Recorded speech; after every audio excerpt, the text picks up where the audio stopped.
Hej och välkommen till Artist- och musikerhälsans video om hur du kan hitta ett stabilt sittande tillsammans med ditt instrument. Vi kan börja då med att vi bara lyfter och släpper ner våra fötter lite grann.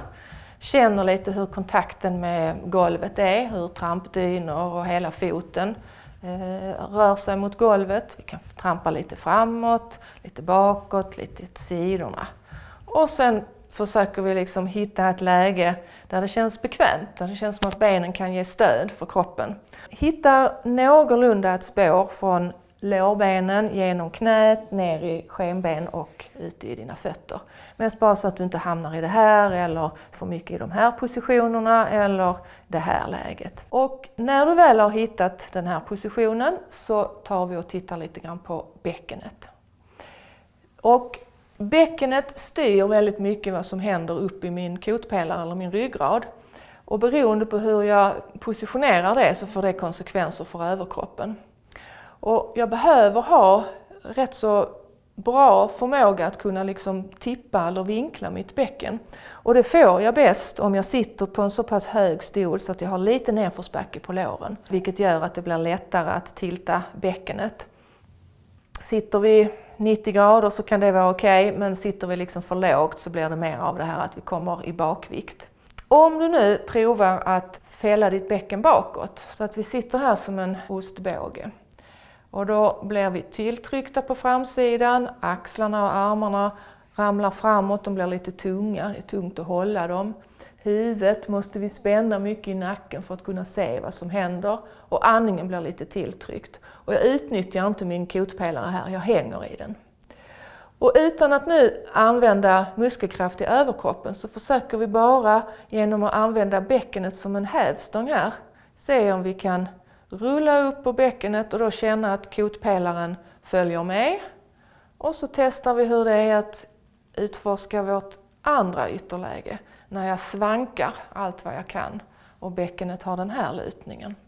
Då blir det väldigt spänt här i ryggslutet, andningen blir lite tilltryckt, huvudet vill åka bakåt, axlarna blir nästan lite bakåtriktade också. Försök nu att lägga bäckenet i en position som är någonstans mitt emellan här.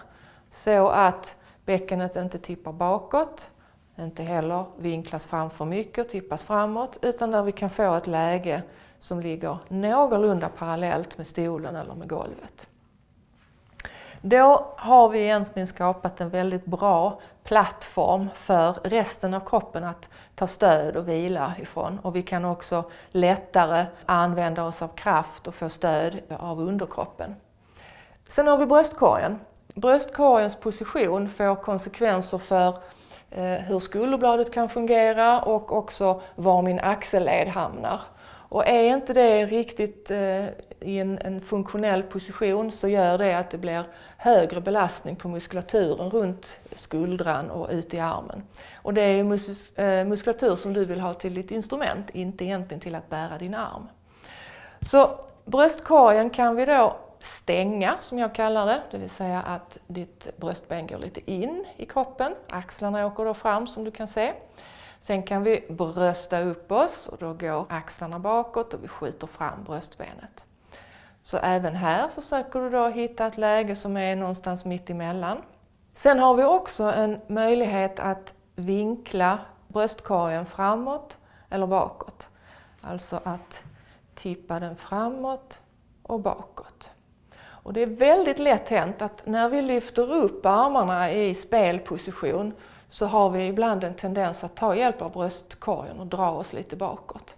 Men vi behöver tänka lite byggklossar här så att också försöka få bröstkorgen att hamna parallellt ovanpå ditt bäcken. Och oftast handlar det om att då släppa ner eller vila lite grann här på främre delen så att din svank blir lite längre. Och så tar vi då sista steget, att försöka få huvudet i vår balanslinje eller i vår stapling. Och där är det ju liksom lätt hänt att vi kan glida fram med huvudet, vi kan prova känna hur det är för nacken och vad som händer med andningen.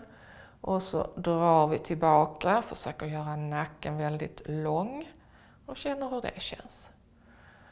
Och sen stannar vi här är det lite svårare att tänka mitt emellan, utan här blir det nästan bättre för oss om vi tänker att nacken får vara lite lång. Att hakan kan vara tung. Passar också på att försöka släppa i tungroten, för det är någonting som brukar ge avlastning i käkmuskler och nackmuskler, om vi kan vara avspända där också. Och sen gör vi en liten vridning så att vi känner att huvudet ligger där på den översta kotpelaren och bara kan rotera lite grann. Och så gör vi en liten nick. Så som vi sitter nu så sitter vi egentligen väldigt lodrätt, vilket innebär att all kroppsvikt, alltså överkroppens tyngd, kommer i bäckenet. Det är där jag bär mestadels. Gravitationen drar i oss och till slut kommer det att göra att jag tappar bäckenet lite grann så här. Jag orkar inte hålla emot utan jag ger efter. Men jag kan mycket väl först ha försökt ett bra tag med att liksom spänna här för att hålla emot. Om vi i vårt sittande istället också ser till att utnyttja benen och hela det här området som understöd åt oss, genom att utforska och se om vi kan hitta en liten fällning ifrån höftleden. Så att vi känner på att fälla oss lite framåt, komma lite tillbaka. Röra oss här lite fram, lite bak. Och sen stanna i ett läge där vi är lite framåtlutade. Så att jag får en känsla av att benen liksom fångar upp mig här. Och här blir det då att jag får en större understödsyta som kan bära hela mig.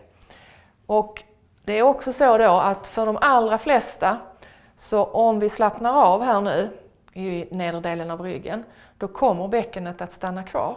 Och det kan man då jämföra med att om vi sitter lodrätt och slappnar av i samma område, så brukar det då bli att då sticker bäckenet iväg. Så bara den här lilla tyngdförskjutningen fram och känna att vi liksom får lite kontakt och stöd, som om benen liksom fångar upp oss lite grann. Det gör att vi kan minimera lite grann av muskelspänning och ännu mer förlita oss på vårt skelett och de där djupa musklerna som ska hjälpa till med vår positionering. Så det här är ett grundsittande, och sen behöver vi justera och kompromissa lite grann beroende på vilket instrument vi spelar.